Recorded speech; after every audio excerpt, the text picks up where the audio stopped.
जय जिनेंद्र, आपका स्वागत है फिर से सुबह की सुंदर चर्चा के पश्चात। आज के दोपहर के सेशन में हमने सुबह इतनी सुंदर चर्चा सुनी, उसके फलस्वरूप हमें देश विदेश से बहुत सारे उत्साहवर्धक फीडबैक और कमेंट्स प्राप्त हो रहे हैं। इसी श्रृंखला में दोपहर के प्रवचन में आज हमारे पास उपस्थित हैं नागपुर के डॉक्टर राकेश जी शास्त्री। डॉक्टर राकेश जी शास्त्री एक तत्व ज्ञान के लिए समर्पित व्यक्ति, एक ऐसा व्यक्तित्व जिसने संपूर्ण जीवन काल जनवाणी की सेवा के सिवाय कोई और कार्य किया ही नहीं। कोई स्वार्थ नहीं, कोई लोभ नहीं, मात्र आत्मा के कल्याण का भाव और सभी जीवों तक तत्व ज्ञान पहुंचे, ऐसा प्रयास हमारे आदरणीय डॉक्टर राकेश कुमार जी शास्त्री प्रतिदिन किया करते हैं। ये गंभीर वक्ता होने के साथ साथ भारतवर्ष में अनेक गोष्ठियों का आयोजन किया जाता है। उसका सफल संयोजन एवं संचालन अभी तक आपके कर कमलों द्वारा किया जाता रहा है। आप न केवल अच्छे विद्वान वक्ता हैं, अपितु हमारे बड़े भाई हैं, मिलनसार हैं और बहुमुखी प्रतिभा के धनी हैं। आज आप विषय लेने वाले हैं द्रव्य गुण पर्याय को जानना आवश्यक क्यों है। द्रव्य गुण पर्याय एक ऐसा विषय है जो हमेशा से चर्चा का केंद्र बिंदु बना रहता है। हमारे आदरणीय राकेश जी भाई साहब का इस विषय पर बहुत अच्छा कमांड है और कई जगह इस विषय को वो ले भी चुके हैं। तो मैं आदरणीय राकेश जी भाई साहब से निवेदन करना चाहूँगा कि वे अपना वक्तव्य प्रारंभ करें। आदरणीय राकेश जी।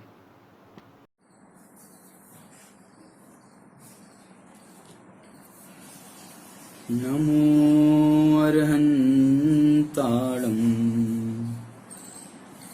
नमो सिद्धाणं नमो आयरीयाणं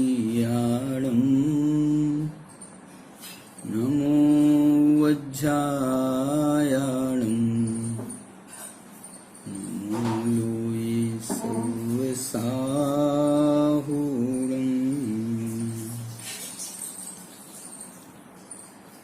जो जानदि अर्हन्तं दौवत् गुणत् पज्जयत्तेहिं सो जानदि अप्पाणं मोहो खलु जादितस्य लयम्।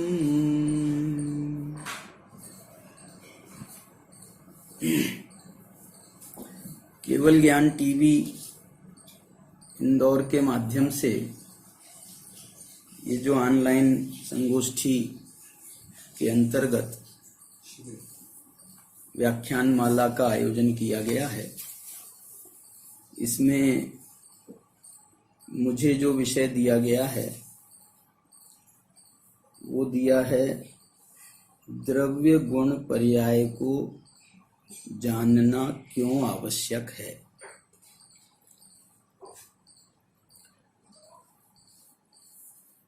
ये तो मुझे वैसे पहले से ही मालूम था कि मुझे यही विषय मिलेगा, क्योंकि मेरी पीएचडी का विषय द्रव्यगुण पर्याय था। इसलिए गौरव जी को भी ऐसा लगा कि भाई साहब को यही विषय देना चाहिए। और वास्तव में मैं आपको एक छोटी सी बात कहना चाहता हूँ कि जब मैंने इस विषय का चुनाव किया था पीएचडी के लिए, तब भी मेरे मन में कोई पीएचडी करने का भाव नहीं था, बल्कि मेरे मन में तो ये भाव था कि द्रव्य गुण पर्याय पर गहन चिंतन मनन होना चाहिए। और उस समय मेरे मन में भी बहुत ऊहापोह चल रही थी द्रव्यगुण पर्याय को लेकर के, क्योंकि उस समय वो वाला युग था, सन 80 के आसपास का, जब वहाँ जयपुर में मैं पढ़ता था और वहाँ पर आदरणीय बाबूजी, युगल जी, लालचंद भाई, डॉक्टर साहब, धवल जी, ज्ञानचंद जी, उत्तम चंद जी, ऐसे अनेक विद्वानों का समागम लगा रहता था। और उस समय मुझे जब व्याख्यान हम सुनते थे तो व्याख्यानों में, और उस समय तो गुरुदेव भी सन 80 तक तो गुरुदेव भी हाजिर थे, तो उनका समागम भी मुझे लगभग 3 वर्ष तक हुआ। तो गुरुदेव भी यही कहते थे कि भाई पर्याय से भिन्न आत्मा, पर्याय से भिन्न आत्मा का अनुभव करो। दृष्टि का विषय पर्याय से भिन्न है, दृष्टि का विषय पर्याय से भिन्न है। यहाँ लालचंद भाई के व्याख्यान में भी वही बात आती थी, युगल जी वही व्याख्यान करते थे। तो जो हैं युगल जी तो दृष्टि के विषय के एक्सपर्ट माने जाते हैं। तो ये व्याख्यान सुन करके मेरे मन में, और जो हम आगम के आधार पर अध्ययन कर रहे थे, उन दोनों में परस्पर में बड़ा क्रॉस होता था। और ये ऊहापोह बना रहता था कि द्रव्य जो है वो पर्याय से भिन्न हो कैसे सकता है। गुण पर्याय वद द्रव्यम कहें या पंचास्तिकाय की गाथाएं हैं, द्रव्य के बिना पर्याय पज्जय विजुदम दब्वम, दब्व विजुत्ता या पज्जया नत्थी। द्रव्य के बिना पर्याय नहीं होती, पर्याय के बिना द्रव्य नहीं होता। प्रवचन सार की जो है गाथाएं, 80 गाथा की बात नहीं कर रहा हूं, प्रवचन सार का जो गेय तत्व प्रज्ञापन है, 93 नंबर की गाथा से लेकर के 126 नंबर की तक की गाथाएं, 34 गाथाएं, उसमें जो द्रव्यगुण पर्याय के परस्पर गहन संबंधों पर चर्चा की गई है। और गुण पर्यायों से द्रव्य निर्मित होता है, ये भाषा जहां पर आई है। उत्पाद व्यय द्रव्य से द्रव्य निर्मित होता है। द्रव्य क्षेत्र काल भाव वो द्रव्य को बनाने वाले हैं।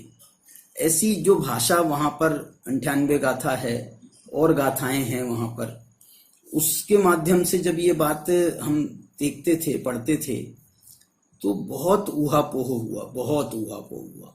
समय सार की भी बात करें तो समय सार जो है 7वीं गाथा में ये लिखा है कि द्रव्य अनंत पर्यायों को पी करके बैठा है। 7वीं गाथा में ये लिखा है, पर्यायों को पी करके बैठा है, ये लिखा। तो बहुत ऊहापोह होता रहा। एक दिन तो मेरे से रहा नहीं गया, रात के 2 बजे तक, 3 बजे तक मैंने एक पत्र तैयार किया और लालचंद भाई, युगल जी, डॉक्टर साहब के नाम से, और वो पत्र उनको मैंने हाथ का लिखा हुआ लगभग 8 पेज का पत्र मैंने उनको सौंपा। तो उन लोगों ने पता नहीं, पढ़ने में बोले बहुत मेहनत होगी, क्या होगा पता नहीं, तो उनने मुझे टाइम दिया, ये काम करो तुम प्रवचन के बीच में, 2 प्रवचनों के बीच में तुम अपना ये जो है पत्र तुम पब्लिकली पढ़ करके सुना दो। लालचंद भाई, युगल जी, डॉक्टर साहब सब लोग बैठे रहेंगे और तुम उनके सामने अपना पत्र सुनाना, और पत्र सुनाना और तुमको जो कहना है वो कहना, फिर उसके बाद में तुम्हारे को विद्वान जवाब दे देंगे। मतलब ठीक बात है। जब मैंने पत्र सुनाने में बैठा तो मेरे को लगता नहीं है कि मैं एक पन्ना भी उसका पढ़ पाया, और मेरे आंखों से आंसुओं की धार बह निकली, और मैं रोता जाऊं और पत्र पढ़ता जाऊं, मैं रोता जाऊं और पत्र पढ़ता जाऊं। मतलब मेरे को इतनी टीस थी और विद्वानों के प्रति उतना ही सम्मान था, तो दोनों बातें बड़ी क्रॉस हो रही थी। तो मैं अपनी बात को मैंने वो रो करके ही व्यक्त की। और उसके बाद शिविर, 15 दिन का शिविर लगते थे उस समय, 15 दिन का शिविर था और 2-3 दिन ही हुए थे, और उसके बाद तो पूरे शिविर की धारा बदल गई। और हर विद्वान जो है वो मुझे ही समझा रहा था, कि राकेश राकेश तेरे को समझ में आई कि नहीं आई, तेरे को पर्याय से भिन्नता समझ में आई कि नहीं आई, पता नहीं बहुत। और एक वहां अपनी सोनगढ़ से बहन थी, ब्रह्मचारी बहन, क्या नाम उनका, सुशीला श्री, सुशीला श्री बहन, वो आती थी, क्लास लेती थी वो, तो वो जो है वो क्लास लेती थी और मेरे को सामने बिठाल करके वो मेरे को बिल्कुल यही बार बार बार बार बार यही कहती रहे कि राकेश समझ में आया कि नहीं, राकेश समझ में आया कि नहीं, राकेश समझ में आया कि नहीं। और उसके बाद में भी वो हर साल 2-3 साल तक के शिविर में आई, तो हर साल उनकी वही धारा चलती रही, राकेश तेरे समझ में आई क्या नहीं।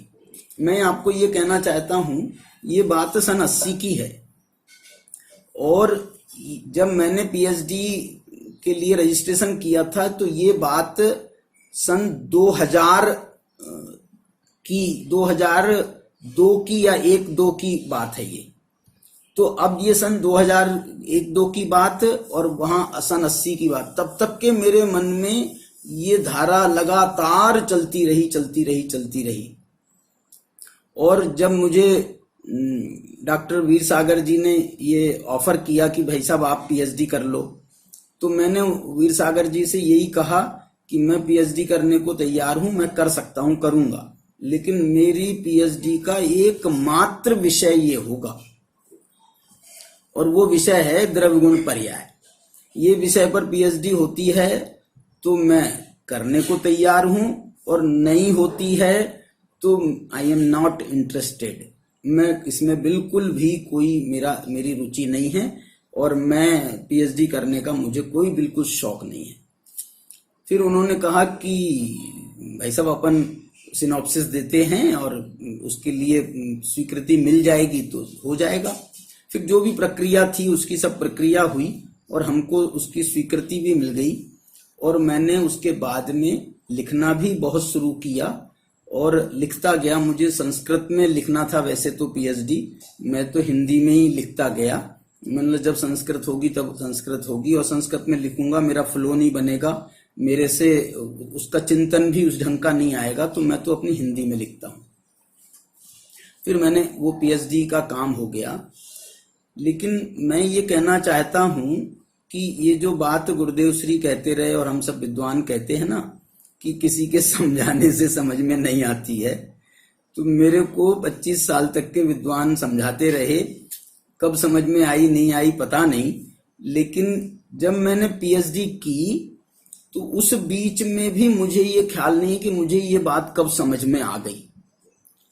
लेकिन निष्कर्ष, जब पीएचडी का निष्कर्ष ये निकला कि मुझे द्रव्य गुण पर्याय की परस्पर आश्रयता, जो आगम का विषय है, प्रवचन सार का विषय है, वो मुझे जितनी अच्छी तरह से क्लियर हुआ, पहले भी उसके संबंध में तो थोड़ा सा क्लियरेंस था, लेकिन वो विषय जितना क्लियर हुआ उतना ही ये विषय भी क्लियर हो गया कि जो दृष्टि का विषय है वो पर्याय से अत्यंत भिन्न है।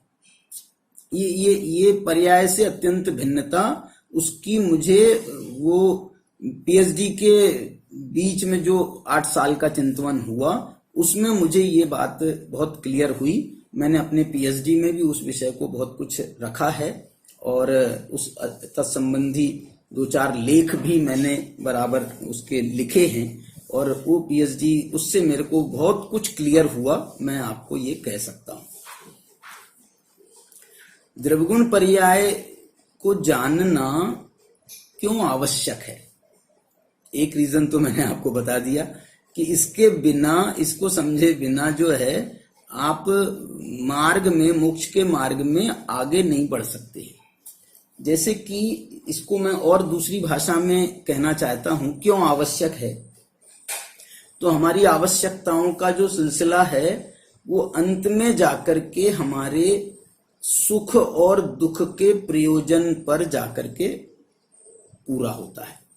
तो इसको मैं ऐसे आपके सामने रखना चाहता हूं कि यदि इच्छति दुख परिमुखम, यदि आप दुखों से मुक्त होना चाहते हो तो द्रव्य गुण पर्याय का जानना आवश्यक है। द्रव्य गुण पर्याय के जानने से दुखों के मुक्त होने का क्या संबंध है? देखो, मैं आपको एक और टोडरमल जी की 4 लाइनें सुनाना चाहता हूं। मोक्षमार्ग प्रकाशक में 4थे अध्याय में जब वो प्रयोजनभूत और अप्रयोजनभूत तत्व की चर्चा करते हैं, उस समय उन्होंने एक 4 लाइनें लिखी हैं। भाई साहब अभय जी ने भी अभय जी का विषय क्रिया परिणाम अभिप्राय के अंतर्गत दूसरी बात आती। डॉक्टर साहब का मैंने इस विषय पर व्याख्यान सुना था, वो मुझे बहुत अपील किया था।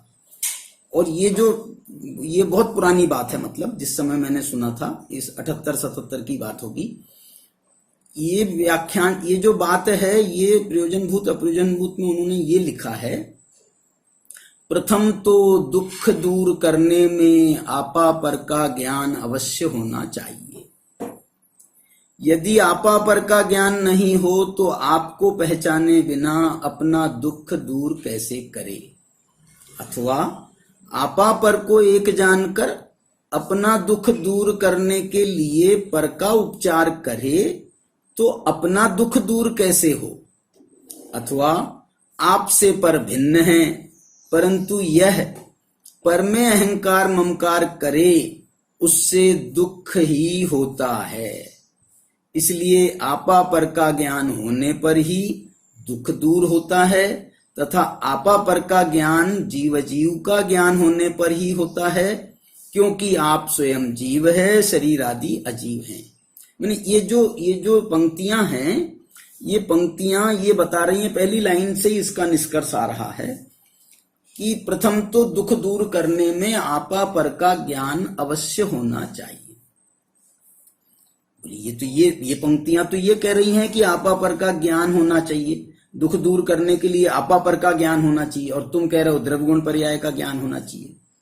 तो मैं आपसे ये कह रहा हूं भाई साहब कि ये आपा पर का ज्ञान में आपा पर का ज्ञान माने क्या? आपा का मतलब यहां पर आपा है, आपा माने आत्मा।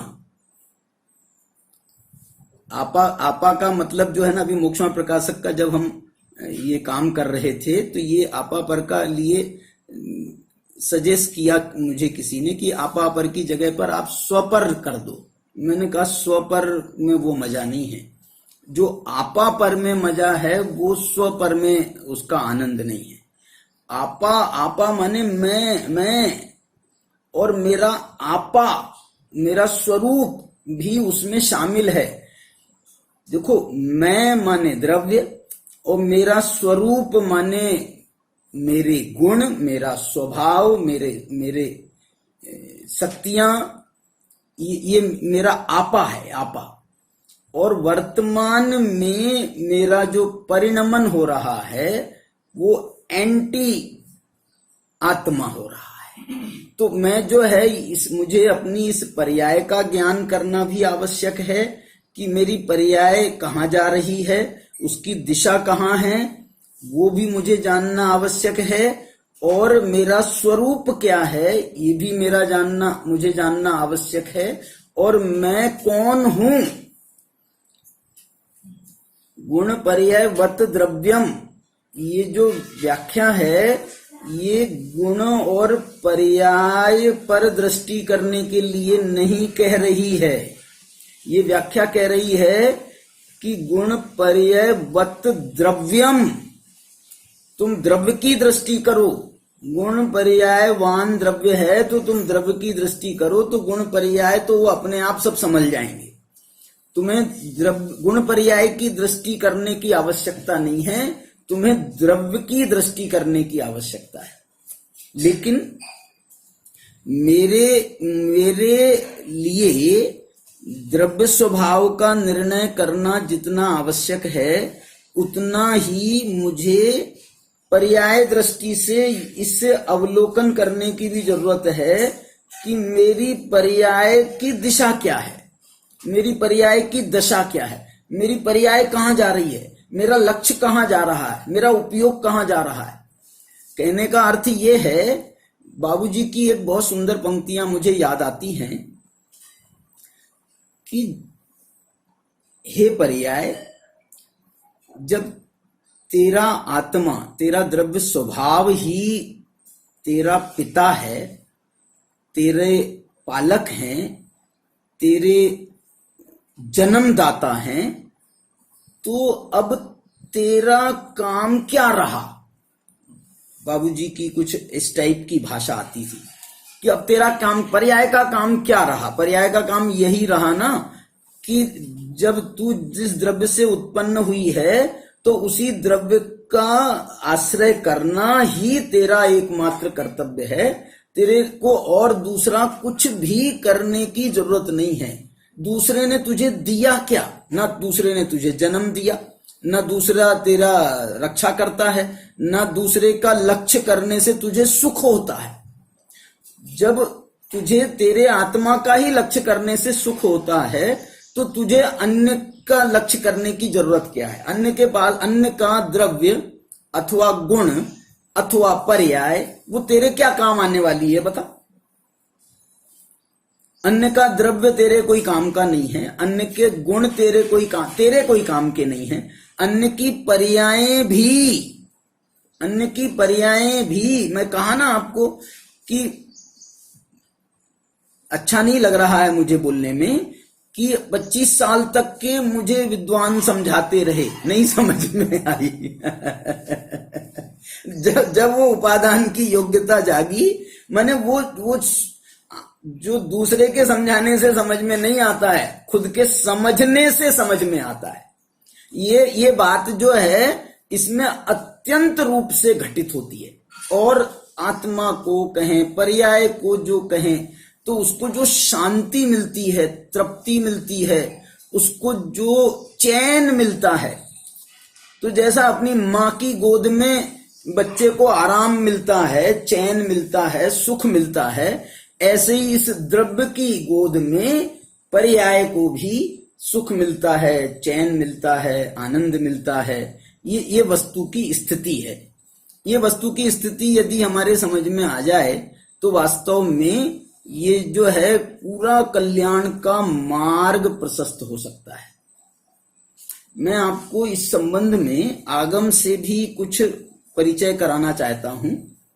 आगम से परिचय माने द्रव्यगुण पर्याय को यदि आप जानना चाहते हो तो इसका मुख्य केंद्र बिंदु तो प्रवचन सार की जो मैंने गाथाएं बताई 93 से लेकर 126 गाथाएं, ये द्रव्यगुण पर्याय की केंद्र हैं। इसकी टीकाएं बहुत मार्मिक हैं। अमृत चंद्राचार्य ने तो कमाल किया है इनकी टीकाओं में।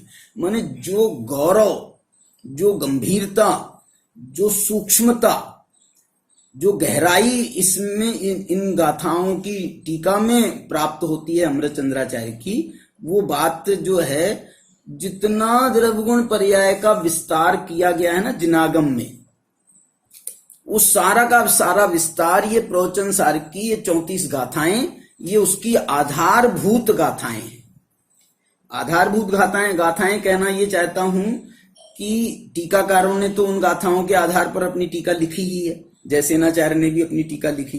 एक प्रभाचंद्राचार्य की भी एक टीका मिलती है प्रवचन सरोज भास्कर के नाम से। हेमचंद जी, जो इस हेमचंद जी है ना, क्या नाम है विद्वान, हेमराज जी जिन्होंने ये इसका जो है भावार्थ लिखा है। इसके प्रवचन सार के भावार्थ में आपको जयसेनाचार्य के बहुत अच्छे दर्शन होंगे। भावार्थ में जयसेनाचार्य की बात जो है वो भावार्थ में गर्भित हो गई। इसीलिए गुरुदेव श्री ने जब प्रवचन सार का प्रकाशन करने की बात आई थी तो गुरुदेव श्री ने ये विशेष रूप से कहा था कि भाई इसमें जो है ये तात्पर्य वृत्ति जो प्रवचन सार की टीका है इसको भी इसके साथ में छापो। तो सोनगढ़ से जो प्रवचन सार का प्रकाशन हुआ उसमें ये विषय बराबर जयसेनाचार्य की टीका भी बीच में प्रकाशित हुई है। अब द्रव्यगुण पर्याय का स्वरूप बताने वाली तो ये 34 गाथाएं हैं, लेकिन जब तक आपको उसकी आवश्यकता महसूस नहीं होगी कि द्रव्यगुण पर्याय को जानना क्यों आवश्यक है, द्रव्यगुण पर्याय को जानना क्यों आवश्यक है, यदि इसकी आपको आवश्यकता महसूस नहीं होगी तो आप उसको क्यों जानोगे, उतनी मेहनत आप क्यों करोगे। और इतना, इसके बीच में एक और बात बता दूं आपको, पंचाध्यायी जो द्रव्यगुण पर्याय का पहला अध्याय, विशेष रूप से पंचाध्यायी में 5 अध्याय लिखे जाने थे, वो भी ग्रंथ अधूरा रह गया, उसके भी 2 अध्याय भी पूरा नहीं हुए। तो पहला अध्याय उसका जो है वो द्रव्यगुण पर्याय से 700-800 गाथाएं उसमें श्लोक हैं, छंद हैं, उसमें द्रव्यगुण पर्याय का अत्यंत अत्यंत मार्मिक विवेचन, लेकिन उसका भी आधार ये प्रवचन सारी है। इसके अलावा पंडित दीपचंद जी शाह कासलीवाल हैं, आपके और विद्वान भी हैं, बनारसी दास जी हैं, और विद्वान भी हैं, लेकिन सब ने प्रवचन सार को ही अपना आधार बनाया। और ये गाथाएं ये जो प्रकरण हैं, मैं ये कहना चाह रहा हूं, ये द्रव्यगुण पर्याय को जानना आवश्यकता का जो प्रकरण है ना, ये 93 गाथा में नहीं है। आवश्यकता का प्रकरण वो 93 गाथा के भी पहले जो ज्ञान तत्व की गाथाएं हैं, 1 से लेकर के 92 गाथा तक, उसमें लगभग 16-17 गाथाएं, माने 77 गाथा से लेकर के 92 गाथा तक कितनी होती हैं, देखो आप, 16 गाथाएं होंगी, 77 से लेकर के 92 तक 16 गाथाएं हैं। तो इन 16 गाथाओं में आवश्यकता का प्रतिपादन किया गया है। प्रकरण वहां पर शुद्धोपयोग का है। बोले शुद्धोपयोग की जरूरत क्या है? तो आचार्य कहते हैं कि शुद्धोपयोग करना है तो मोह का नाश करना है क्या नहीं तुम्हें? शुद्धोपयोग की आवश्यकता क्या है, आवश्यकता क्यों है? बोले मोह का नाश करना है क्या नहीं करना है? मोह माने दर्शन मोह, और मोह माने चारित्र मोह भी।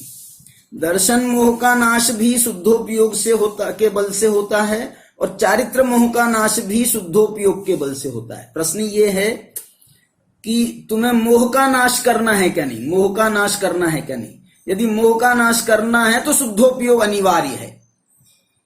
अमृत जैसे न आचार्य की के तो स्पष्ट शब्द हैं दर्शन मोह के लिए भी कि शुद्धोपयोगा भावे मोहादि विनाशो न भवति।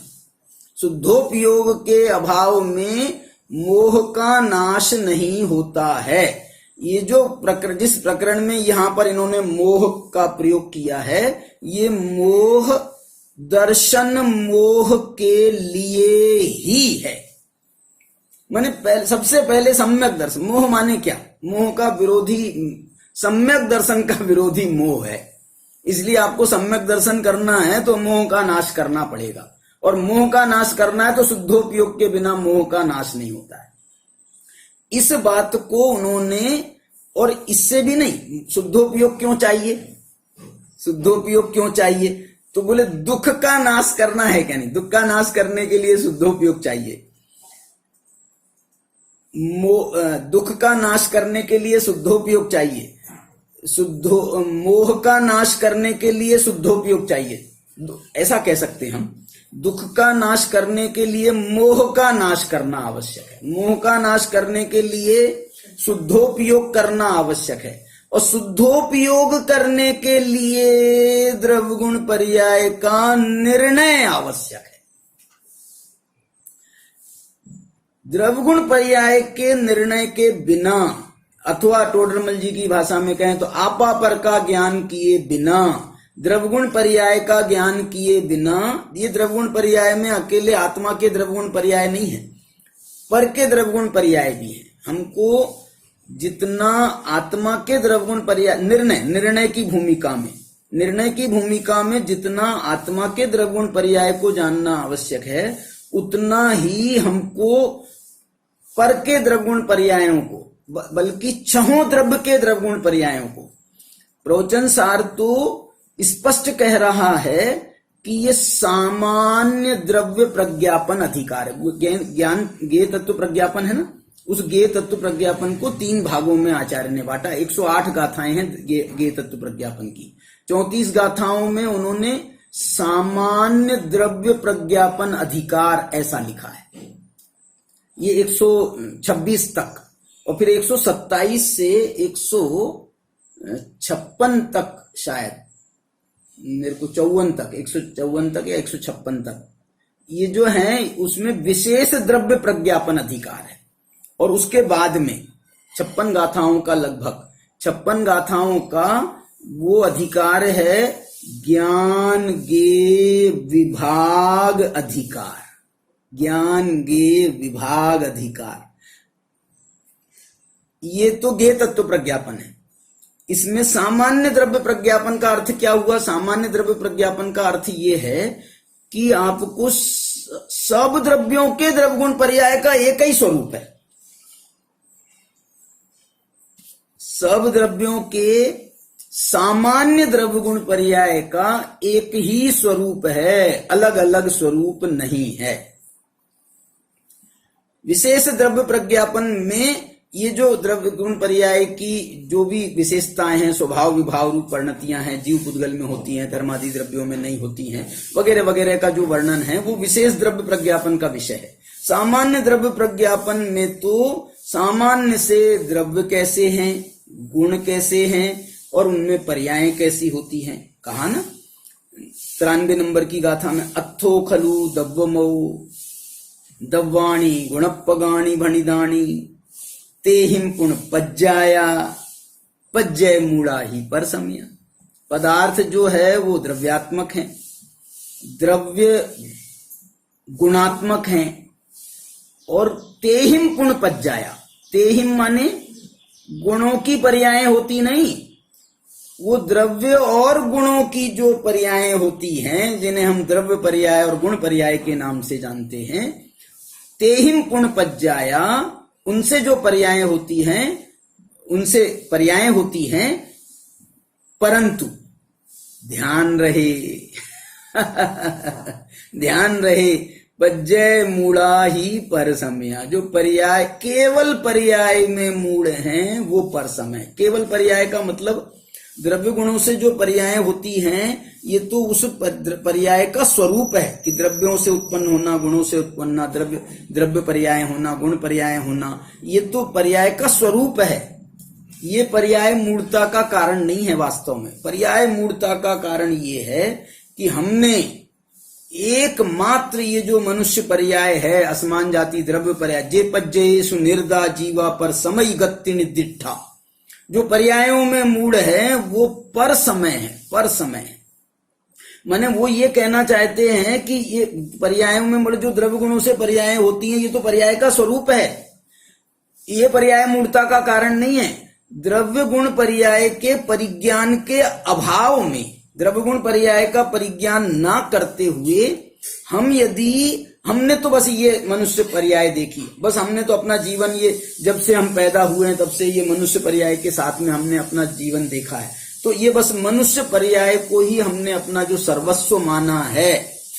और जो इसकी टीका में अमृत चंद्राचार्य ने लिखा है कि ये जो मनुष्य पर्याय है ना, ये असमान जाति द्रव्य पर्याय जो है, इस पर्याय के लिए लिखा उन्होंने, ये सकल अविद्याओं का मूल है। माने सारे झगड़े की जड़ यदि कोई है तो ये मनुष्य पर्याय, ये मनुष्य पर्याय, असमान जाति द्रव्य पर्याय, ये सारे झगड़े की जड़ है। माने सकल अविद्याओं का मूल। मिथ्या दर्शन है तो इसके कारण से, मिथ्या ज्ञान है तो इसके कारण से, मिथ्या चारित्र है तो इसके कारण से। क्यों? क्योंकि हमने अपना सर्वस्व इस मनुष्य पर्याय को सौंप दिया है। सुबह से लेकर रात तक के, रात से लेकर के सुबह तक के 24 घंटे हमारे चित्त में एक ही चीज घूमती रहती है, और वो है ये हमारी मनुष्य पर्याय। बोलो, हम जो अभी अपने घरों में कैद है ना, तो ये हम जो है अपने आत्मा का अनुभव करने के लिए गुप्त नहीं हुए हैं। हमने तो ये मनुष्य पर्याय की रक्षा सुरक्षा करने के लिए, ये मनुष्य पर्याय कहीं कोरोना के चक्कर में ना आ जाए, इसके लिए हमने ये कैद होना पसंद किया है। ये जो है, यदि इसका लाभ हम, इस गुप्तता का लाभ द्रव्य गुण पर्याय को समझने में अथवा अपने आपा पर को समझने में अथवा अपनी आत्मा को समझने में यदि हम लगाएंगे तो ही ये वास्तव में हमको द्रव्यगुण पर्याय तो इसका लाभ है। वरना जो है जैसे हमारे दूसरे दिन बीतते थे, जैसे संकल्प विकल्पों में, शरीर की एकत्व बुद्धि में, शरीर के ही पोषण करने में, शरीर का ही लालन पालन करने में जो हमारा टाइम जाता था, तो अभी घर में रह करके भी हम उसका कोई विशेष लाभ नहीं ले पाएंगे। इसलिए ये जो मैं ये कहना चाहता हूं कि ये सकल अविद्याओं का मूल है ये शरीर। और मालूम सकल विद्याओं का मूल क्या है? सकल विद्याओं के मूल के लिए ये 94 नंबर की गाथा में ही, 94 नंबर की गाथा की टीका में आचार्य भगवान ने बहुत प्यारा शब्द डाला है, बहुत प्यारा। 94 में है कि 93 में? देखो 94 में है। ये तो पुनरसंकीर्ण द्रव्यगुण पर्याय सुस्थितम भगवंतम आत्मनः स्वभावम सकल विद्यानाम एक मूलम उपगम्य यथोदित आत्म स्वभाव संभावन समर्थतया और पर्याय मात्र आशक्तिम अत्यस्यात्मनः स्वभाव एव स्थिति। इसका मतलब ये है कि जो मेरा असंकीर्ण द्रव्य गुण पर्याय, असंकीर्ण का मतलब पर द्रव्यों से भिन्न, जो मेरा प्योर, मेरा असंकीर्ण जो संयोगी पर्याय है वो भी इसमें असंकीर्ण द्रव्यगुण पर्याय में नहीं आएंगी। वास्तव में असंकीर्ण द्रव्यगुण पर्याय का मतलब ये है कि मेरा द्रव्य, मेरे गुण और मेरी कारण शुद्ध पर्याय। असंकीर्ण द्रव्यगुण पर्याय सुस्थितम भगवंतम आत्मना। वाह वाह वाह। भगवान आत्मा के स्वभाव में, जो कि सकल विद्याओं का मूल है। शरीर के लिए कह रहे हैं ये सकल अविद्याओं का मूल है, और ये असंकीर्ण द्रव्यगुण पर्याय में सुस्थित भगवान आत्मा, उसका जो स्वभाव है वो सकल विद्याओं का मूल है। इसलिए यदि हम उसका आश्रय करें तो हमको ये जो है द्रव्यगुण पर्याय का स्वरूप समझ में आ सकता है। मैं आपको ये कहना चाहता हूं कि यदि अभी अपने पास में समय विशेष नहीं है, ये जो आप जो है इसकी आवश्यकता समझने के लिए आप जो है ये 77 नंबर की गाथा से, 77 नंबर की गाथा माने जहां उन्होंने ये कहा है ना 77 नंबर की गाथा में कि जो पुण्य और पाप में भेद करता है वो भेद करना है, वो मोह से संचन्न संसार में हिंडदी घोर मवारम संसारम मोह संचन्न, वो मोह से युक्त होकर के अपार संसार में भ्रमण करता है। ये उसकी जड़ है, दुख की जड़ ऐसा मोह, और वो उसका कारण है पुण्य और पाप में भेद नहीं करना। ये जो शुद्धोपयोग की तरफ जा रहे हैं, शुद्धोपयोग की तरफ जा रहे हैं। इसके बाद में 78 नंबर की गाथा में ये स्पष्ट कह दिया, एवं विदिदत्थो जो दव्येषु न राग मेदि दोषम वा, जो द्रव्यों में राग नहीं करता है, द्वेष नहीं करता है, ऐसा जान करके, माने पुण्य पाप नहीं करता है, उपभोग विशुद्धोसो, वो उपयोग से विशुद्ध होकर के, माने शुद्धोपयोगी होकर के, खवेदि देहुभवम दुखम, वो देह से उत्पन्न होने वाले दुखों को नष्ट करता है। यहां पर आचार्य ने इसके बाद की 79 नंबर की गाथा में ये सचेत करते हुए कहा कि हे मुनियों, चत्ता पावारंभम, यदि तुमने पाप का आरंभ भी छोड़ करके और यदि तुम शुभ चारित्र में भी उद्यत रहते हो, उसमें उपस्थित रहते हो, उसमें ही लीन तल्लीन रहते हो, और न जहदी जदी मोहादि, तुमने मोह को छोड़ा नहीं, तो न लहदी सो अपगम शुद्धम, तो तुम ये अपनी शुद्धात्मा को प्राप्त नहीं कर सकते। ये बात जो है 79 की गाथा में कहा, और इसी गाथा, यही गाथा की वो टीका है जहां पर आचार्य ने ये कहा था, मुनिराज यदि शुभोपयोग परिणति में रत रहते हैं तो मानो, ठपका लगाया है आचार्य ने, ठपका, और उनसे ये कहा है कि हे मुनि, तुम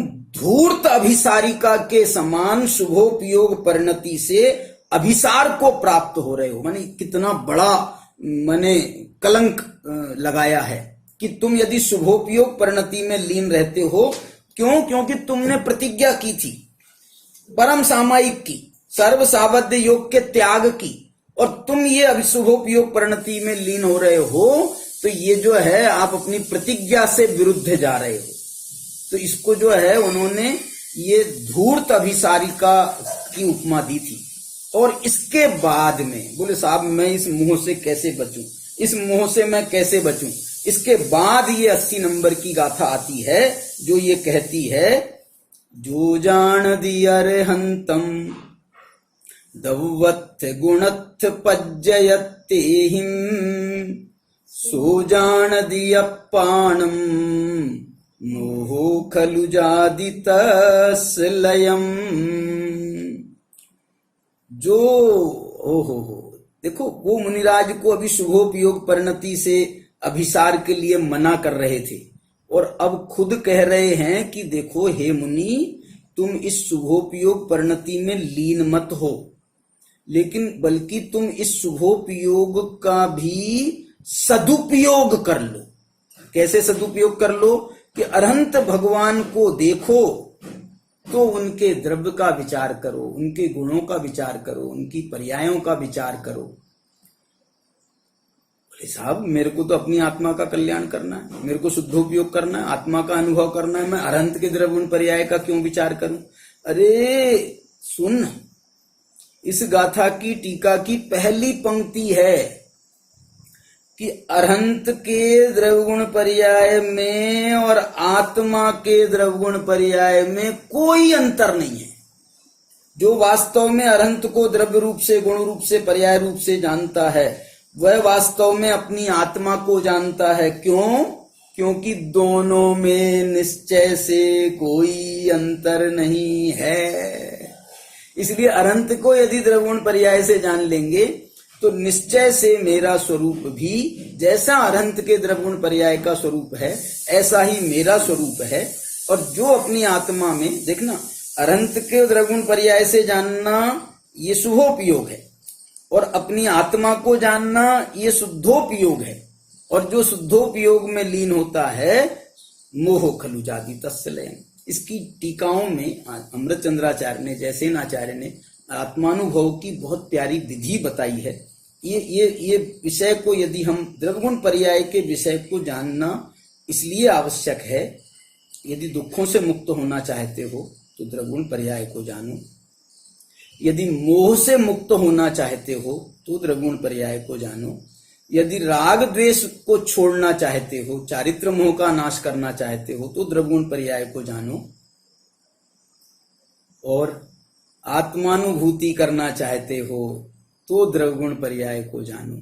इसलिए ये द्रवगुण पर्याय का जानना अत्यंत आवश्यक है, और इसको जाने बिना कुछ काम नहीं हो सकता है। इसके बाद में 86 नंबर की गाथा में आचार्य ने एक बात और कही कि भाई, बहुत पूछा आचार्य से, आचार्य भगवान ये द्रवगुण पर्याय को ही जानना आवश्यक है, द्रवगुण पर्याय को ही जानना आवश्यक है, ये तो एक उपाय हो गया, आप कोई दूसरा उपाय बताओ। तो आचार्य ने 86 गाथा में उपायांतर की बात करी। उपायांतर में उन्होंने मालूम क्या कहा?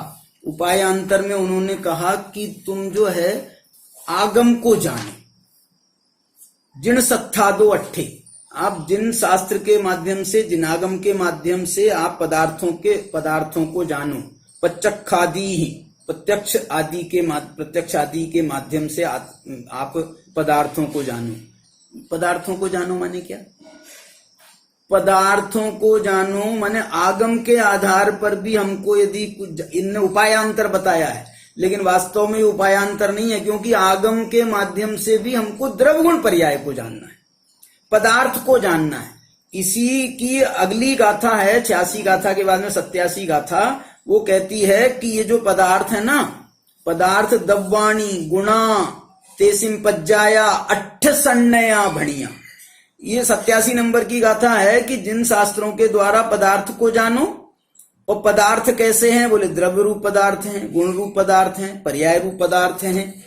तेसु गुण पज्जयाणम अप्पादब्बत्ति उदेशो, उन गुण पर्यायों का जो आत्मा है वो ही द्रव्य है। ऐसा यहाँ पर आत्मा के द्रव्य गुण पर्याय को जानना आत्मानुभूति के लिए अत्यंत आवश्यक है, लेकिन द्रव्य गुण पर्याय के भी विकल्पों में उलझना नहीं, उससे निर्विकल्प होने का मार्ग प्रशस्त करना। नियम सार में द्रव्य गुण पर्याय के विकल्पों को भी पर समय कहा है। कौन सा आलोचना का अधिकार है या कौन सा अधिकार है, वो वहां पर उन्होंने 145 गाथा है, कोई गाथा है, वहां उन्होंने कहा कि द्रव्य गुण पर्याय का विचार भी, विकल्प भी पर समय है। इसलिए जो है, यदि हम इसलिए द्रव्य गुण पर्याय में भी उलझने की जरूरत नहीं है। द्रव्य गुण पर्याय को जान करके निर्विकल्प आत्मा की अनुभूति करें। द्रव्य गुण पर्याय का स्वरूप ऐसा है और सब द्रव्य गुण पर्याय का स्वरूप ऐसा है। सब द्रव्य गुण पर्याय अपने आप में संपूर्ण हैं, समर्थ हैं। इसलिए पर द्रव्य गुण पर्यायों को का विकल्प छोड़ करके अपने स्वद्रव्य गुण पर्याय मेरा संपूर्ण रूप से समर्थ है और ये सब कुछ इसके पास में सब कुछ है, इसके लिए मुझे किसी और की जरूरत नहीं है, ऐसा विचार करके हम अपने द्रव्य गुण पर्याय के भी विकल्पों को छोड़ करके निर्विकल्प आत्मा की अनुभूति करें तो इस मोह का नाश होगा। मोह के नाश से शुद्धोपयोग होगा, शुद्धोपयोग से आत्मा को अतीन्द्रिय सुख की प्राप्ति होगी। हम सभी इस अतीन्द्रिय सुख को प्राप्त करें, इस पवित्र भावना से अभी की बात को विराम देते हैं। जय जिनेन्द्र। द्रव्य गुण पर्याय तीनों ही मिलकर वस्तु को बनाती हैं। ना तो द्रव्य बिना गुणों के रह सकता है, ना गुण बिना द्रव्य के, ना पर्याय बिना द्रव्य के। आत्मानुभूति के लिए जितना आवश्यक समझना द्रव्य को है, उतना ही आवश्यक पर्याय और गुणों को भी है। इतने गंभीर विषय को भी हमारे आदरणीय भाई साहब राकेश जी ने कितनी सरलता से, सहजता से, सामान्य बुद्धि को जो समझ में आ सके ऐसा समझा दिया। तो मैं नहीं समझता कि कोई मन में शंकाएं प्रतिशंकाएं किसी की उठ रही होंगी। आप द्रव्य गुण पर्याय विषय को समझाने के लिए बहुत गहराई से आपका अध्ययन दिखाई देता है। आपने कई गोष्ठियों के माध्यम से भी इस विषय को उठाया है और इसको स्पष्ट किया है। मैं ज्ञानानंद स्वभावी हूं, मैं ज्ञानानंद स्वभावी हूं। यद्यपि मैं ज्ञान और आनंद मेरा स्वभाव है, मुझे दृष्टि द्रव्य पर रखनी है, परंतु पर्याय को द्रव्य से अलग नहीं कर सकते। उसको जानना आवश्यक है, गुणों को जानना आवश्यक है। तो ऐसे गंभीर विषय को हमारे आदरणीय भाई साहब ने समझाया, उसके लिए आपका कोटि कोटि धन्यवाद। हम अगले वक्ता के रूप में आपके सामने प्रस्तुत कर रहे हैं पंडित गौरव शास्त्री इंदौर को। पंडित गौरव शास्त्री इंदौर एक युवा विद्वान जो पिछले 18 वर्षों से लगातार तत्व ज्ञान के प्रचार प्रसार में लगे हुए हैं, परंतु जो लौकिक उनको उत्तरदायित्व हैं उनको पूरा करते करते आप व्यावसायिक रूप से एक वेल्थ मैनेजर हैं और आप केवल ज्ञान कैपिटल में डायरेक्टर हैं। आज आपका आज जो विषय है वह विषय बड़ा सामान्य सा है, लेकिन वो हृदय को छूने वाला विषय है। क्या जैन धर्म वास्तविकता है या कल्पना?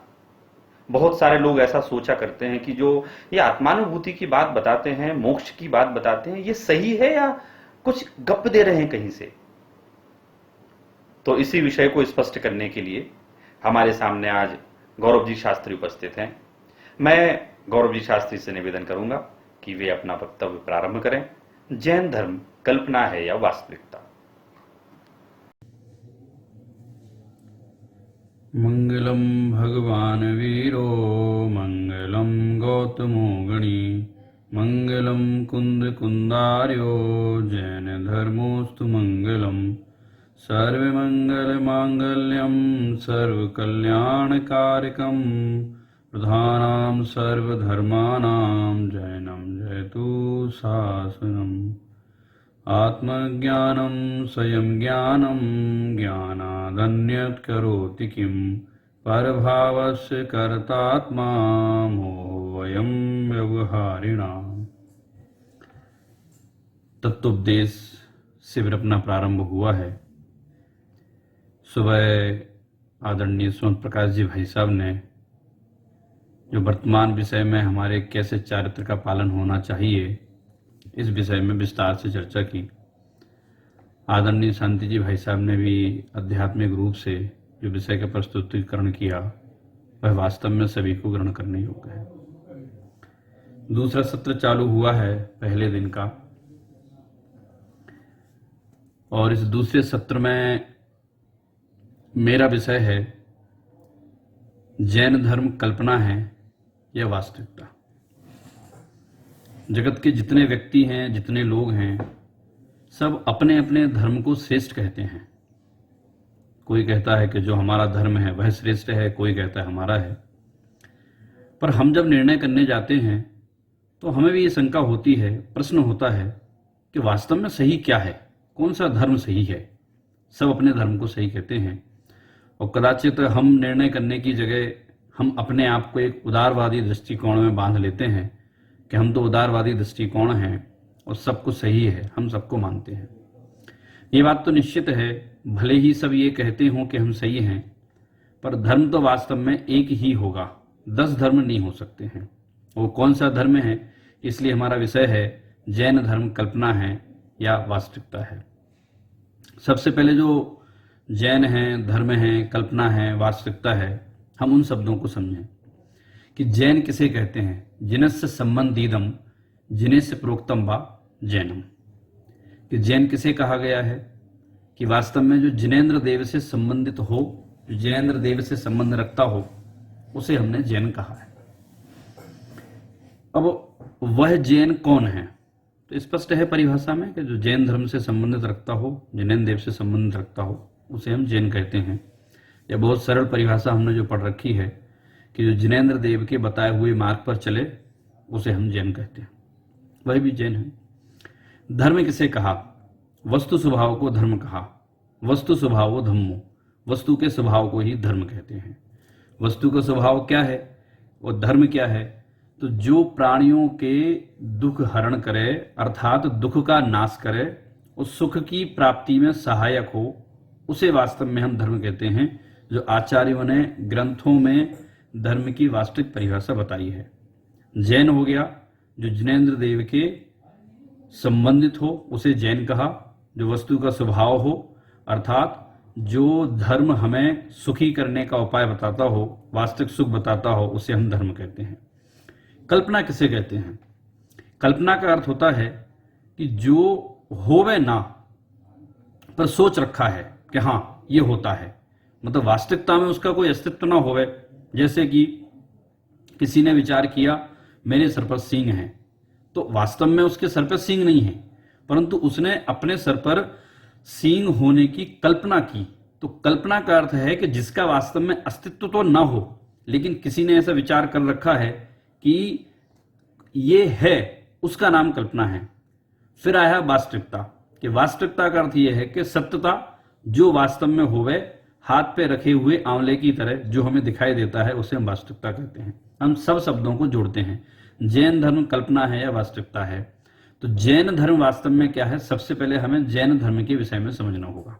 जैसे कि आप समझिए पानी है, पानी ठंडा है, तो पानी ठंडा है ये किसका धर्म है, ये तो पानी का धर्म है। अब कोई व्यक्ति कहता है कि नहीं पानी गर्म होता है, कोई कहता है आधा गर्म होता है आधा ठंडा होता है, पर वास्तविकता में पानी ठंडा है, और जो उस पानी को ठंडा कहे, अग्नि को गर्म कहे, वह वास्तव में एक धर्म है। और उस धर्म को जिन देव ने कहा है, अर्थात वस्तु के स्वभाव रूप भाव को जिनेंद्र देव ने कहा है, उसे ही धर्म जानना। मतलब जैन धर्म थोपे जाने वाली वस्तु नहीं है। जैन धर्म वास्तव में जिन धर्म है उस समझ करके ग्रहण करने वाली वस्तु है कि हमें उसे वस्तु स्वरूप में ग्रहण कैसे करना है। हम इसके कुछ मुख्य बिंदु समझते हैं। कल्पना की बात आई, जैन धर्म की बात आई, वास्तविकता की बात आई।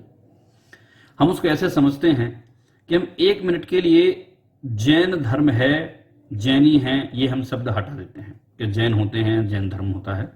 हम सामान्य वस्तु रूप में लेते हैं। प्रत्येक जीव को जन्म मरण हो रहा है, अर्थात संसारी जीव को जन्म मरण हो रहा है। प्रत्येक जीव दुख से डरता है और सुखी होना चाहता है। पंडित दौलत राम जी ने भी छेठाला में कहा है, अन्नाचार्यों ने कार्तिकी अंतरिक्षा आदि ग्रंथों में भी, आचार्य कार्तिकेय स्वामी ने 12 भावना का वर्णन करते हुए उसमें भी कहा है, अन्नाचार्य ने भी उसका वर्णन किया है कि प्रत्येक जीव दुख से डरता है और सुख प्राप्ति का उपाय करता है। अब वो सुखी होता है नहीं होता ये दूसरा प्रश्न है, पर पहला प्रश्न ये है कि सारा जगत दुखी है।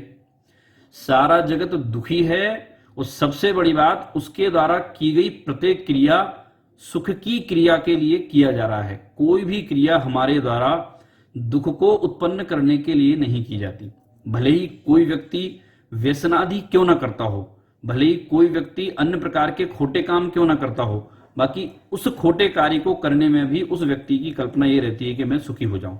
तो सबसे पहले हमने ये जाना कि दुख सभी जीवों को है, संसारी सभी जीवों को दुख है और संसार के समस्त जीव सुखी होने का प्रयास कर रहे हैं। ये तो कॉमन बात हो गई है कि सभी दुखी हैं और वो सुखी होने का प्रयास कर रहे हैं। जन्म मरण आदि की बात करें, जन्म ले रहे हैं और मर रहे हैं, मतलब मरने से सब डरते हैं। वो जन्म लेते हैं तो जिसके घर में जन्म होता है उसे प्रसन्नता होती है। अब जो जन्म लेता है उसके गर्भ के दुख हैं, मनुष्य गति के दुख बताए हैं, उसकी चर्चा पृथक है, पर अभी यहाँ उसका विषय नहीं है। तो जन्म मरण आदि की चिंता की, कि जन्म मरण आदि की चिंता की कि जन्म है, मैं मर नहीं जाऊं।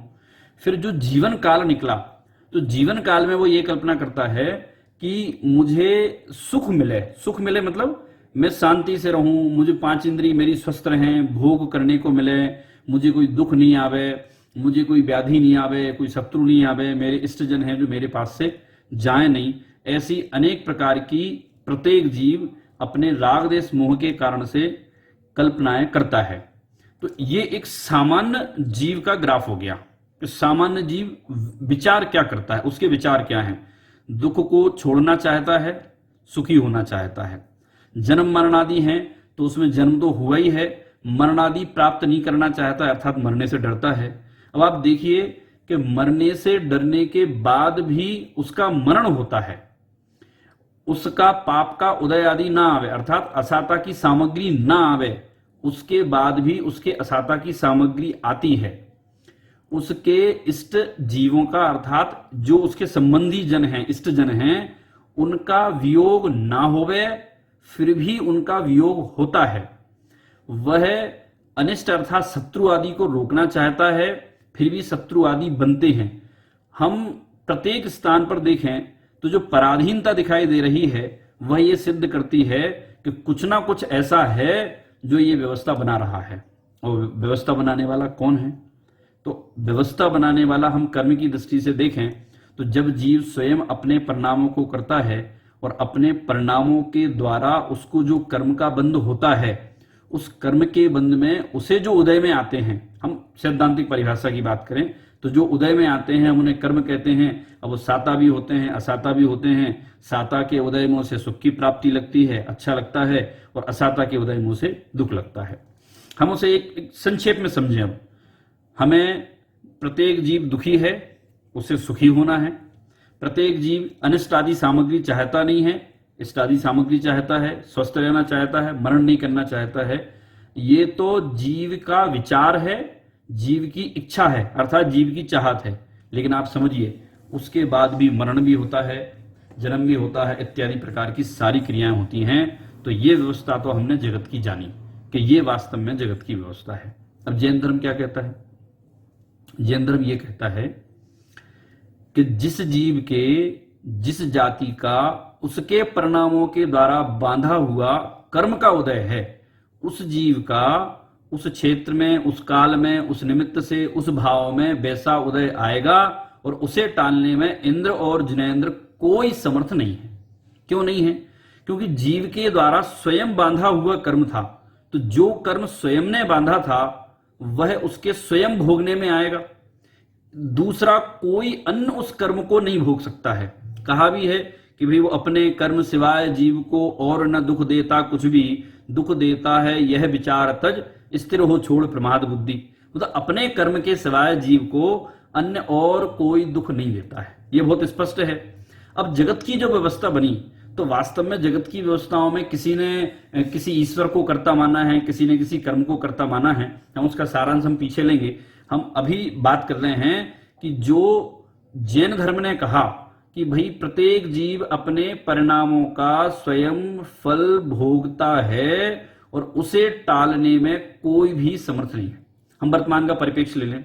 वर्तमान के परिप्रेक्ष्य में जो दुर्भिक्ष जिसे हम बोलते हैं, जो महामारी है, कोविड-19 है, उसे कौन है आज, कौन सी देश की सरकार है, कौन सा व्यक्ति है जो अपने आप को समर्थशाली कहते हैं, बलशाली कहते हैं, बुद्धिमान कहते हैं, कौन उसे नहीं हटाना चाहता है? और उसे कौन चाहता है कि उसके पास वह आए, लेकिन वह हटाने वालों से हटता नहीं है? और जो व्यक्ति ये चाहता है कि मेरे पास नहीं आए और उसके पास आना है तो आ रहा है। तो ये प्रत्यक्ष उदाहरण है वर्तमान में सारे जगत के लिए, हमारे लिए भी, कि उसका परिणमन एकदम स्वतंत्र है। तो जैसे जगत की एक क्रिया का, जो वर्तमान में दिखाई दे रही है महामारी, जैसे एक क्रिया का परिणमन स्वतंत्र है, ऐसे ही प्रत्येक क्रिया का परिणमन स्वतंत्र है। अब जैसे समझ लीजिए कि अभी तो सब अपने आप को असहाय महसूस कर रहे हैं, असहाय समझ रहे हैं कि साहब कोई सहायता करने वाला नहीं है, उसकी दवा बनेगी उसके बाद ही कुछ होगा। तो अभी सब लोग ये बात करते हैं कि भाई देखो सारी दुनिया मिल गई है और कोई कुछ करने वाला नहीं है और काल के आगे किसी की भी नहीं चली है। पर अब आप समझिए कि ये समय निकलने के बाद फिर से अपने कर्तापने के भाव में आ जाएंगे। ऐसा नहीं है कि अभी कर्तापने का भाव चला गया हो, सम्य दृष्टि सारा जगत हो गया हो। सम्य दृष्टि जरूर नहीं हुआ है, लेकिन वह अपने आप को अंदर में असहाय अर्थात बिना सहायता के अनुभव करने लगा कि पता नहीं अब कब क्या हो जाए, किसका मरण हो जाए। बहुत सारी घटनाएं आप लोग अखबार में पढ़ रहे होंगे, मैं उसकी चर्चा यहाँ नहीं करना चाहता हूं।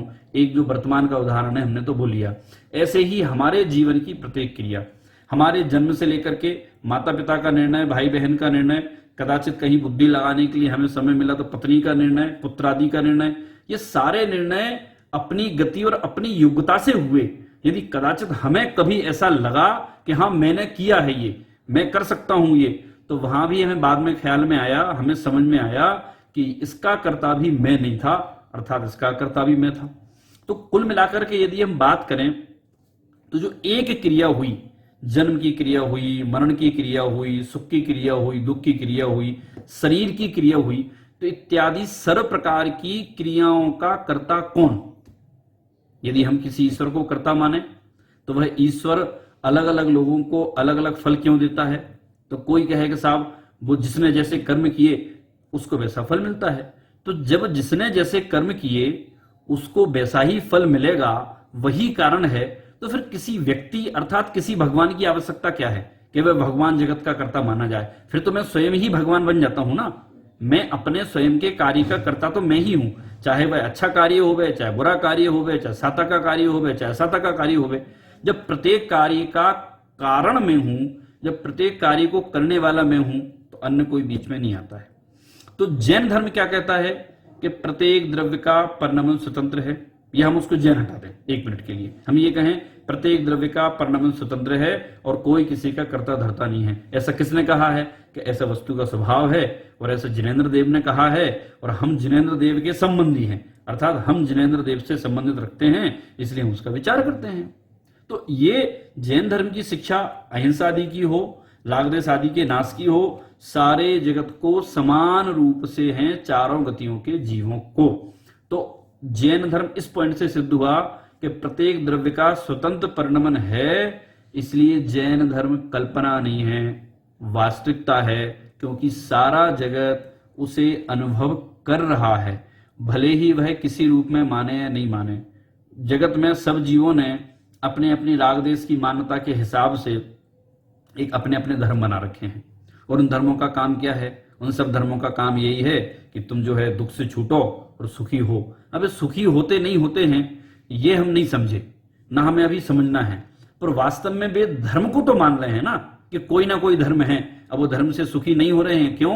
क्योंकि वह जो है मिथ्यात्व सहित है, सही मार्ग पे नहीं है, अर्थात वस्तु स्वभाव के विपरीत है, क्योंकि वहां एक द्रव्य आदि को दूसरे द्रव्य का कर्ता माना गया है, जिसे मिथ्यात्व के नाम से जानते हैं। बहुत रागदेश आदि की उत्पत्ति होती है, रागदेश आदि उत्पन्न हो रहे हैं, और वह रागदेश मिथ्यात्व आदि संसार का मूल कारण है। अब जगत की एक व्यवस्था बनी। हम अपने जीवन की व्यवस्था हमने देखी, शरीर की व्यवस्था देखी, संयोग की व्यवस्था देखी। हम सुख दुख पर चर्चा करते हैं कि वास्तव में सुख और दुख जो हमारे जीवन में आए तो वो क्या आए, कि पीड़ा के परिणाम को दुख कहते हैं, कि जो पीड़ा का अंदर में परिणाम है उसे हमने दुख माना। तो वह पीड़ा का परिणाम कब आया हमें? पीड़ा का परिणाम कोई साता की सामग्री आने पर कभी कोई पीड़ा का परिणाम नहीं आता है। वो दुख जो है आगम में 4 प्रकार के गिनाए हैं। स्वाभाविक दुख है, नैमित्तिक दुख है, शारीरिक दुख है और मानसिक दुख है। स्वाभाविक दुख क्या होता है कि भूख प्यास आदि का लगना, उसे कहते हैं हम स्वाभाविक दुख कहते हैं। नैमित्तिक दुख क्या होता है कि ठंडी गर्मी आदि का होना, ये नैमित्तिक दुख कहलाता है। शारीरिक दुख अर्थात असाता आदि की वेदना आना, ये शारीरिक दुख कहलाता है। और मानसिक दुख किसे कहते हैं? अर्थात अपने मन से कल्पनाएं आदि करके किसी वस्तु का भय आदि हृदय में उत्पन्न करके उससे दुख होना, उसे मानसिक दुख कहते हैं। और ये चारों दुख प्रत्येक संसारी जीव को मिथ्यात्वादी की अवस्थाओं में उपलब्ध होते हैं। अब दुखों का क्रम कैसे गिनाएंगे साहब? इन चारों दुखों में सबसे बड़ा दुख कौन सा है? तो देखिए, जो शारीरिक दुख है तो नैमित्तिक दुख है। तो नैमित्तिक दुख में तो जैसे मान लीजिए सर्दी लगती है तो कदाचित हम गर्मी का उपाय कर सकते हैं, गर्मी लगती है तो सर्दी का उपाय कर सकते हैं, इसलिए वो सबसे बड़ा दुख नहीं है, क्योंकि वो सर्दी गर्मी आदि उसके कदाचित उपाय हो सकते हैं सामर्थ्य के अनुसार। फिर जो दुख आया अपना मानसिक दुख है, फिर शारीरिक दुख है। तो शारीरिक दुख में क्या है कि शारीरिक दुख में जो असाता आदि होना, रोग आदि उत्पन्न होना, जैसे आगम में आता है कि भाई एक जीव के 5,68,99,584 व्याधियां एक शरीर में जो है व्याप्त हैं, और उसके ऐसे इतने शारीरिक वेदनाएं होती हैं। आगम में जो वर्णन आया सूक्ष्म और स्थूल मिलाकर के सारी की सारी ये शारीरिक वेदनाएं हैं। अब मानसिक वेदना जो है तो ये कहा कि शारीरिक वेदना से बड़ी मानसिक वेदना है, और मानसिक वेदना से बड़ी जो स्वाभाविक वेदना है अर्थात भूख प्यास आदि की वेदना है, दुख है, सबसे बड़ा दुख वह है। तो सबसे बड़ा दुख जो स्वाभाविक दुख है उसे दुख माना गया है। और स्वाभाविक दुख क्यों मिला? इसलिए मिला क्योंकि शरीर है, क्योंकि शरीर है तो राग देश आदि है, तो शरीर का धर्म जो है भोजन पानी आदि है, तो भोजन पानी आदि का सबसे बड़ा दुख कहलाया। मानसिक दुख, अब मानसिक दुख जो काल्पनिक दुख है, जैसे वर्तमान समय का हमने उदाहरण लिया कि भाई ये रोग है, तो सावधानी जो रख रहे हैं वो रखना भी चाहिए, उसके लिए मनाही नहीं है, पर हम उस रोग से ज्यादा रोग के नाम से भयभीत ज्यादा है कि हमें वास्तव में इससे कुछ हो ना जाए। अब वो होगा तो होगा, नहीं होगा तो नहीं होगा, हम उस पर चर्चा नहीं कर रहे हैं। हम तो केवल वस्तु स्वभाव है और उस वस्तु स्वभाव का नाम जैन धर्म है। हमारा विषय तो मात्र ये है कि दुख है तो मानसिक पीड़ा बहुत ज्यादा है, शारीरिक पीड़ा बहुत ज्यादा है, स्वाभाविक पीड़ा बहुत ज्यादा है, नैमित्तिक पीड़ा बहुत ज्यादा है। ये दुख हमें प्रत्यक्ष में दिखाई दे रहे हैं। ये तो जैन धर्म ने, केवल जैन धर्म ने नहीं कहे ना, इनको तो हम अनुभव भी कर रहे हैं ना, ये हमारे अनुभव में आ रहे हैं ना। तो ये दुख है वास्तव में। और ये दुख क्यों है? क्योंकि हमें पर पदार्थ को जानने की इच्छा है, इंद्रियों को जानने की इच्छा है, इसलिए दुख है। और ये दुख हमारे अनुभव का विषय है। तो इन दुखों का वर्णन ही तो जिसमें आया उसका नाम जिनवाणी है। इन दुखों का वर्णन आया है। छेड़ाला जी में पंडित दौलत राम जी ने 4 गति के दुखों का वर्णन किया है। वह क्या है वास्तव में? हम उसे जैन धर्म नाम दे देते हैं, पर वह जीव के वस्तु स्वरूप की बात है। तो कोई कहेगा साहब नरक किसने देखा, स्वर्ग किसने देखा? अरे आपने मनुष्य गति और त्रियंच गति तो आपके सामने दिखाई दे रही है ना, उसके तो दुख आपको दिखाई दे रहे हैं ना। तो आप इन 2 गति से निर्णय कर लो कि हाँ दुख है, और वह उन दुखों को हटाना मेरे हाथ में नहीं है, क्योंकि जब तक राग देश की कल्पना रहेगी, जब तक राग देश रहेगा, तब तक सुख की प्राप्ति नहीं होगी। फिर जब दुख है तो दुख है, दुख का मूल कारण है इच्छा। तो उस इच्छा को कैसे मिटाया जाए? उसका सारांश यह है कि जब हम परद्रव्य से इच्छा हटाते हैं, अर्थात परद्रव्य से सुख की बुद्धि हटाते हैं, तो फिर हमें सुख की प्राप्ति होती है। वही वास्तव में सुख है। हम दुख का वेदन कर रहे हैं, दुख के वेदन करने के बाद हमें सुखी होने की इच्छा है, लेकिन दुख दूर होता नहीं और सुख की प्राप्ति होती नहीं। क्यों? क्योंकि अभी तो यही प्रश्न है, जगत किसने बनाया है, जगत कैसे मिटेगा, जबकि प्रत्यक्ष सारे वस्तु स्वतंत्र दिखाई दे रही हैं, कोई किसी के हाथ में नहीं है। टोडरमल जी साहब ने वो इंद्रियों का जो विषय लिया है मोक्षनाथ प्रकाशक में, उसमें उन्होंने कहा कि ये इस जीव को जो है सारे विषय एक साथ ग्रहण करने की बड़ी इच्छा है, तो सारे विषयों को एक साथ ग्रहण करना चाहता है। अब वो इसकी सामर्थ्य तो बहुत किंचित है, तो कदाचित इसके उदय से कुछ सामग्री इसे भोगने में प्राप्त हो, पर इच्छा तो बहुत है, सामग्री बहुत कम है और भोगने की सामर्थ्य भी बहुत कम है, इसलिए ये जीव निरंतर दुखी होता है। और यह जीव कौन है? ये जीव मैं हूं। इसलिए इस बात को जिसने बताया वह जिनमाणी है, इसलिए ये जिनमाणी की बात सत्य है कि जीव दुखी है और सुखी होने की इच्छा कर रहा है। इसी बात को जो है जिनमाणी में कहा गया है। अब एक लौकिक सुख होता है और एक होता है अलौकिक सुख होता है। तो जो जैसे दुख के 4 प्रकार आए हैं, ऐसे सुख के भी प्रकार हैं कि सुख जो है वास्तव में क्या है? मन से उत्पन्न है, प्रसम है, आत्मोत्पन्न है और जो है अपने इंद्रियों का सुख है। इनको सुख कहा गया है कि ये 4 प्रकार के सुख कहे गए हैं। अब इसमें वही है कि इंद्रियों से जो विषयों से प्राप्त होता है वह सुख है, पुण्य आदि के आने पर जो सामग्री प्राप्ति होती है वह प्रसम सुख है, अर्थात पुण्य के उदय से जो सामग्री प्राप्त हुई वह प्रसम सुख हो गया।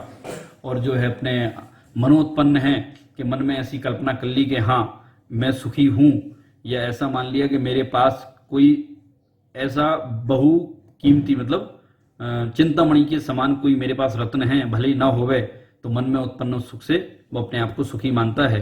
जैसे उदाहरण आता है कि भाई कुत्ता जो है गाड़ी के नीचे चलता है और अपने आप को ये मानता है कि मैंने गाड़ी चलाई है, ये वो हड्डी को चबाता है तो चबाने पर उसके दाढ़ से जो रक्त आता है उसे उससे स्वाद आता है। ऐसी कुछ हमारी हालत यहाँ हो रही है। तो वास्तव में वह सुख, इंद्रिय सुख को सुख कहा, तो उसे कहा कि वह इंद्रिय सुख नहीं है, वह वास्तव में सुखाभास है। सुखाभास का अर्थ ये होता है कि जो सुख जैसा दिखाई तो देवे पर वास्तव में सुख ना हो। क्यों? सुख की क्या परिभाषा है कि जिसके आने पर दुख ना होवे वही सुख है, वही वास्तव में धर्म है। अब जो इंद्रिय आदि हैं, इंद्रिय आदि के अधीनता से कभी कभी कदाचित हमें सुख आता सा प्रतीत होता है, दिखाई देता है। ऐसा कहा जिनवाणी में कि जो चक्रवर्ती है, चक्रवर्ती के आनंद से ज्यादा जो उस विषयों का सुख है, उस आनंद से ज्यादा सुख स्वधर्म इंद्र को होता है। उसके वैभव का, इंद्रिय के सुख की बात करें, उस स्वधर्म इंद्र को होता है। और स्वधर्म इंद्र, चक्रवर्ती, धर्णेन्द्र आदि इन सब के सुखों को मिलाया जावे तो सिद्ध भगवान का जो अनंत सुख है, उस सुख के आगे अंश मात्र भी सुख नहीं है। मतलब बहुत कम, ना के बराबर, ऐसा जिसे गिना नहीं जा सकता, जैसे समुद्र में एक बूंद भी बड़ी होगी, ऐसा है। मतलब जो वास्तविक सुख है वह वास्तविक सुख पराधीनता से तो नहीं आ सकता है, अर्थात किसी की अधीनता से वह सुख की प्राप्ति नहीं हो सकती है। जैसे मैं अभी आपके सामने, सबके सामने बैठा हूं, आप मुझे देख रहे हैं, मैं आपको देख रहा हूं, पर मुझे पीछे का दिखाई नहीं देता है। आप जब मुझे देखते हैं तो आपको पीछे का दिखाई नहीं दे रहा है, या हमने अपने सर के पीछे नहीं देख सकते हैं। तो ऐसे अनेक प्रकार की बातें हैं जिसमें हम सारे विषय को एक साथ ग्रहण नहीं कर सकते हैं, इसलिए आकुलता उत्पन्न होती है। वह आकुलता उत्पन्न होती है, उसका नाम दुख है, और उस आकुलता का नाश करके ही सुखी हुआ जा सकता है। क्योंकि ऐहिक सुख है, अर्थात इस लोक का जो सुख है, उसे वास्तव में सुख की परिभाषा, सुख का स्वरूप नहीं बताया गया है। सुख का स्वरूप वास्तव में यह है कि जो पर द्रव्यों से हटे, अर्थात जो पर के आश्रय से उत्पन्न ना हो, सौ के आश्रय से ही उत्पन्न हो, उसे सुखी कहते हैं। सारा जगत स्वतंत्रता की बात करता है कि साहब हमें स्वतंत्र होना है। अमेरिका आदि जो देश हैं वहां इस महामारी के समय में भी ये कहते हैं कि नहीं साहब, हम अपने शरीर पर हमारा अधिकार है, हम जिसको जैसे चाहे रखें, मारना चाहें तो मारेंगे, रखना चाहें तो रखेंगे, इसलिए आप जो है लॉकडाउन खोल दो। आप वो स्वतंत्रता की बात करते हैं। भारत में भी स्वतंत्रता की बात करते हैं, अन्य स्थान पे भी स्वतंत्रता की बात करते हैं। स्वतंत्रता क्या है? स्वतंत्रता वस्तु का स्वभाव है। ये भले ही व्यवस्था हो, पर वह स्वतंत्रता वास्तव में वस्तु का स्वभाव है। और वह वस्तु का स्वभाव, वह स्वतंत्रता परद्रव्य की अधीनता से नहीं आएगी कभी भी। वह जब भी आएगी स्वाधीनता से आएगी, सौ के ज्ञान से आएगी, स्वयं के निर्णय से आएगी, उसके बिना आने वाली नहीं है। वर्तमान की परिस्थिति हो, शारीरिक परिस्थिति हो, मानसिक परिस्थिति हो, स्वाभाविक परिस्थिति हो, या पुण्य के उदय आदि की परिस्थिति हो, कैसी भी परिस्थिति हो, सारी परिस्थितियों में हम परद्रव्य के लिए कर्तापने में असहाय हैं। ये बात हमारे ज्ञान में स्पष्ट रूप से आना चाहिए। तो जहां स्वतंत्रता की उद्घोषणा की कि प्रत्येक द्रव्य स्वतंत्र है, एक भी द्रव्य किसी के अधीन नहीं है, इसका नाम जैन धर्म है। राग देश आदि परिणामों की उत्पत्ति होना ही हिंसा है, मतलब निश्चय हिंसा है, और परजीवों के प्राणों को घात करना व्यवहार हिंसा है। तो जब राग देश आदि की उत्पत्ति होना ही हिंसा है, अर्थात राग देश से रहित जो आत्मा है वही अहिंसात्मक है, वही धर्म है, और उससे ही सुखी हुआ जा सकता है। इसलिए हम सारांश रूप में समझते हैं कि वास्तविकता क्या है। कल्पना वह है जिससे सुख की प्राप्ति ना होवे, और 5 इंद्रिय के विषय भोगों से मैं सुख प्राप्त करने का प्रयास कर रहा हूं, वास्तव में कल्पना कहते हैं उसे हैं। वास्तविकता किसे कहते हैं? जो वस्तु स्वरूप है, जो हमारे अनुभव में आ रहा है, हम जिसे भोग रहे हैं, हम पर के कर्ता बनने का प्रयास कर रहे हैं, और पर के कर्ता हम हो नहीं सकते हैं। 5 इंद्रिय के विषय सुख हैं, वे सुखाभास हैं, और उन्हें हमने वास्तव में सुख माना है, यही कल्पना है। जैन धर्म वास्तव में धर्म नहीं है। जैन धर्म का एक लाइन में अर्थ है वस्तु का स्वभाव, और वस्तु का स्वभाव एकदम स्वतंत्रता है। एक द्रव्य दूसरे द्रव्य का कर्ता नहीं है, भोक्ता नहीं है, उसमें एकत्व नहीं है, मुक्त नहीं है। प्रत्येक द्रव्य स्वयं का ही कर्ता भोक्ता है। इस मान्यता का नाम, इस वस्तु की व्यवस्था का नाम, इसका नाम वास्तव में जैन धर्म है। हमें सबसे पहले जिन मार्ग को समझने के लिए हमें सबसे पहले सुनना होगा, सुनने के बाद हमें उसे समझना होगा, समझने के बाद ही वास्तव में हमें वह ग्रहण होगा। इसलिए जैन धर्म ना तो कोई पंथ है, ना किसी प्रकार का विवाद उत्पन्न करने का कोई धार्मिक साधन है। जैन धर्म तो वास्तव में वस्तु स्वरूप का निर्णय करने के लिए हमें सदाकाल जिसे ग्रहण करना चाहिए, ऐसा हमारे आनंद की प्राप्ति के लिए, आनंद प्राप्त कराने के लिए एक ऐसा माध्यम है कि वस्तु विचारत ध्यावते मन पावे विश्राम, के वस्तु का विचार करने से मन विश्राम पाता है, अर्थात अनंत आनंद की प्राप्ति होती है। जगत के बहुत सारे उदाहरण लिए जा सकते हैं। लोक को किसने बनाया, लोक किसे मिटाता है। एक प्रश्न ऐसा भी खड़ा होता है, कोई कह सकता है कि साहब 5 इंद्रिय के विषय भोगने में सुख तो आता है, आप कैसे कहते हैं कि सुख की प्राप्ति नहीं होती है। उसके लिए आचार्य ने बहुत अच्छा उत्तर दिया है कि वो उसे भी सुख कह दिया जावे कदाचित, वह भी सुख है, लेकिन वह सुख कब तक रहेगा, कब तक टिकेगा, और अधीनता से है, जो अधीन है उसका तो नाश होना ही होना है, इसलिए उसे वास्तविक सुख नहीं कहा गया है। हम इसको सार रूप में समझते हैं कि जैन धर्म वास्तव रूप में है, अर्थात वस्तु स्वरूप का जो परिचय दे, वस्तु स्वरूप को जो बतावे, जो हमें सुखी होने का मार्ग बतावे, वही जैन धर्म है, और वह ग्रहण करने योग्य है, हमें अपने सुखी होने के लिए, विवाद आदि के लिए नहीं। अब वह क्या बताता है कि प्रत्येक द्रव्य स्वतंत्र है, मैं किसी का कर्ता नहीं हूं, और मैं अपने स्वभाव को जानने पर ही सुखी होऊंगा। अन्य इंद्रिय आदि या अन्य के कारण मुझे सुख की प्राप्ति होने वाली नहीं है।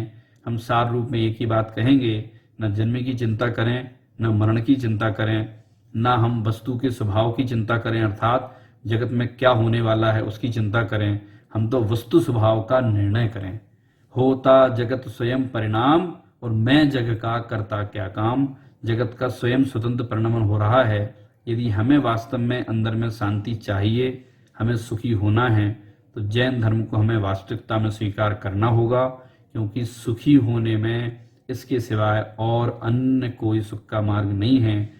मानसिकता में हम भले ही अपने आप को सुखी और दुखी माने, वस्तु के सद्भाव अभाव में भले ही हम सुखी और दुखी माने, पर वास्तविकता यह है कि जिन मार्ग हमें स्वतंत्रता की उद्घोषणा बताता है, एक द्रव्य दूसरे द्रव्य का कर्ता नहीं है, ऐसी हमें शिक्षा देता है, और ऐसी शिक्षा देते हुए हमें सुखी होने का मार्ग बताता है। इसी बात के साथ मैं अपनी बात समाप्त करता हूं। जय जिनेंद्र।